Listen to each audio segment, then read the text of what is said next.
उपमुख्यमंत्री झाल्यानंतर उद्या पहिल्यांदाच कोल्हापूर येथे होणाऱ्या उत्तरदायित्व सभेसाठी सांगली जिल्हा मार्गे जाणाऱ्या अजितदादा पवार यांचे सांगली जिल्ह्यात जंगी स्वागत करण्याचं नियोजन सदाशिवराव पाटील यांचे पुत्र वैभव पाटील यांनी केले। वैभव पाटील हे आपल्या समर्थकांसह विटा ते केदारवाडीपर्यंत चारचाकी गाड्यांची रॅली काढून जोरदार शक्ती प्रदर्शन करत अजितदादांचे जंगी स्वागत करणार आहेत। राष्ट्रवादीत पडलेल्या फुटीमुळे राज्यात सध्या मोठ्या राजकीय घडामोडी घडल्या आहेत। 15 दिवसांपूर्वी मुंबईत माजी नगराध्यक्ष वैभव पाटील यांनी उपमुख्यमंत्री अजितदादा पवार यांची भेट घेऊन अजितदादा गटात प्रवेश केला असला तरी याबाबत अधिकृत घोषणेची औपचारिकता शिल्लक आहे। त्यामुळे वैभवदादांच्या या धक्कादायक आणि राजकीय भूकंप घडवणाऱ्या भूमिकेमुळे मात्र राजकीयदृष्ट्या संवेदनशील असलेल्या खानापूर विधानसभा मतदारसंघात नवी राजकीय समीकरणे तयार झाली आहेत। उद्या 10 सप्टेंबर रोजी विटा शहरासह खानापूर तालुक्यात काँग्रेसच्या जनसंवाद पदयात्रेचं आगमन होत असतानाच वैभवदादांनी विटा ते केदारवाडीपर्यंत चारचाकी गाड्यांची रॅली काढून जोरदार शक्ती प्रदर्शन करण्याचा निर्धार केलाय। मराठा समाजाला आरक्षण मिळण्यासाठी आता आर या पारची लढाई केली जाणार आहे। 50% ओबीसी मधूनच समाजाला आरक्षण मिळण्यासाठी सांगलीत पुढील रविवारी 17 सप्टेंबर रोजी मराठा क्रांती मोर्चा काढण्यात येणार आहे। तरी मोर्चामध्ये सांगलीसह राज्यभरातील समाज बांधवांनी सहभागी व्हावे असे आवाहन मराठा क्रांती मोर्चाच्या बैठकीत करण्यात आले। जालना येथे मराठा समाजाच्या आंदोलकांवर पोलिसांनी केलेल्या हल्ल्याचा निषेध करत सांगली बंद करण्यात आली होती। याला चांगला प्रतिसाद मिळाला। आता मोर्चा काढण्यात येणार आहे। या पार्श्वभूमीवर मराठा सेवा संघाच्या कार्यालयात बैठक पार पडली आहे। मोर्चाच्या तयारीसाठी केवळ आठवडाभर कालावधी असल्यामुळे अधिक वेगाने काम करण्याचं ठरलंय।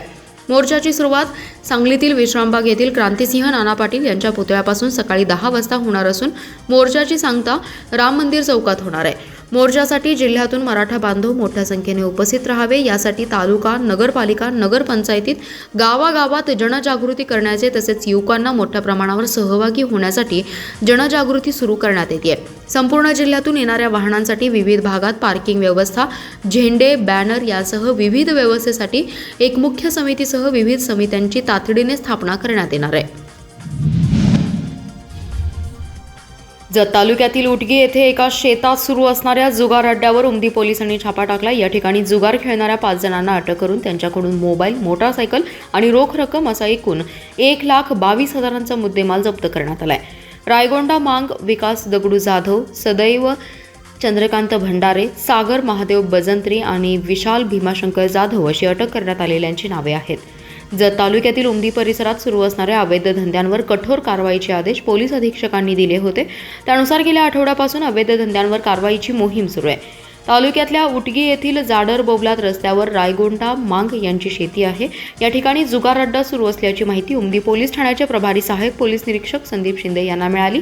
त्यानुसार उमदी पोलिसांच्या पथकाने त्या ठिकाणी छापा टाकला असता संशयित 5 जण जुगार खेळत होते। यावेळी त्यांना ताब्यात घेऊन त्यांच्याकडील मोबाईल, मोटारसायकल आणि रोख 13,700 रुपये असा एकूण 1,22,200 रुपयांचा मुद्देमाल जप्त करण्यात आलाय। सदरची कारवाई सहाय्यक निरीक्षक संदीप शिंदे यांच्या मार्गदर्शनाखाली उपनिरीक्षक लक्ष्मण खरात, हेड कॉन्स्टेबल प्रशांत कोळी, कपिल काळेल, अमित चौगुले, सोमनाथ पोटभरे यांच्या पथकाने केली आहे। आयुष्मान भव योजनेअंतर्गत राष्ट्रीय बाल स्वास्थ्य कार्यक्रमामधून जिल्ह्यातील 46 बालकांवर मोफत हृदय शस्त्रक्रिया करण्यात येणार आहेत। मुंबईतील SRCC रुग्णालय येथे या बालकांवर हृदय शस्त्रक्रिया होणार आहे। बालकांच्या हृदय शस्त्रक्रिया, औषधोपचार, निवास, भोजन व्यवस्था या सर्व सोयी शासन मोफत करत आहे। त्यामुळे कोणीही चिंता करू नये। सर्व बालकांच्यावर शस्त्रक्रिया यशस्वी होऊन ती तंदुरुस्त होऊन येतील असा दिलासा देऊन पालकमंत्री डॉक्टर सुरेश खाडे यांनी बालक आणि पालकांना शुभेच्छा दिल्या। जिल्हाधिकारी कार्यालय येथून पालकमंत्री डॉक्टर सुरेश खाडे यांच्या उपस्थितीत हृदय शस्त्रक्रिया करण्यासाठी बालकांना स्वतंत्र बसने मुंबईकडे पाठवण्यात आले। पालकमंत्री सुरेश खाडे म्हणाले, SRCC रुग्णालय मुंबई येथील डॉक्टर मुलांच्या बॉडीचा फिटनेस बघून हृदय शस्त्रक्रिया करतील।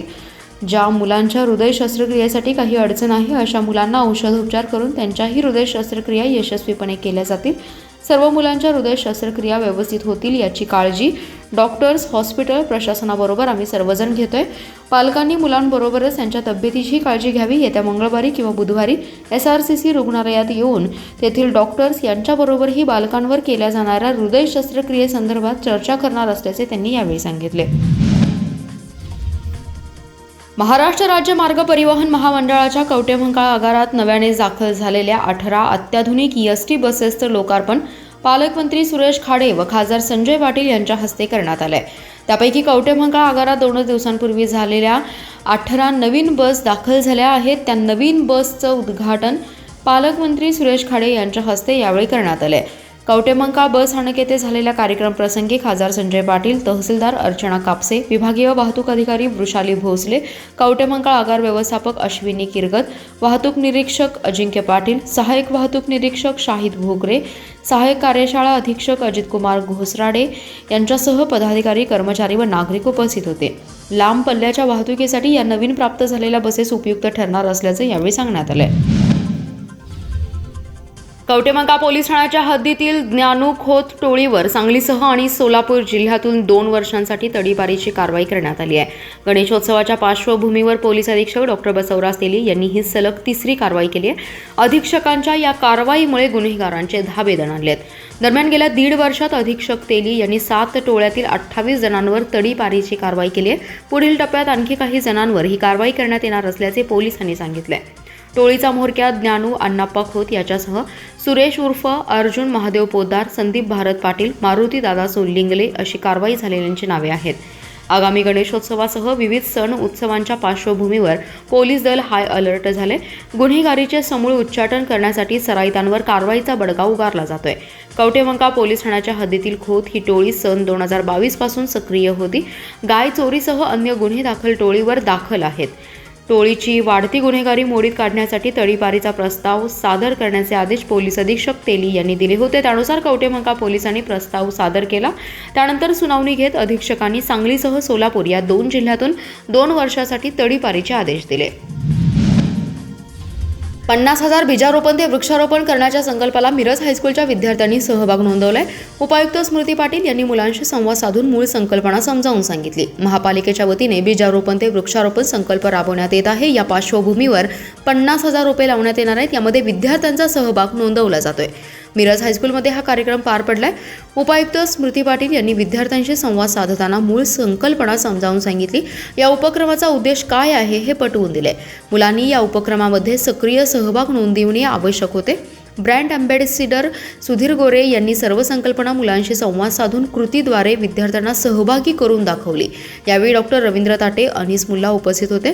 साधारणपणे 50,000 रोपे करण्याचा प्रयत्न चालू भविष्यामध्ये संकल्प करण्यात आलाय.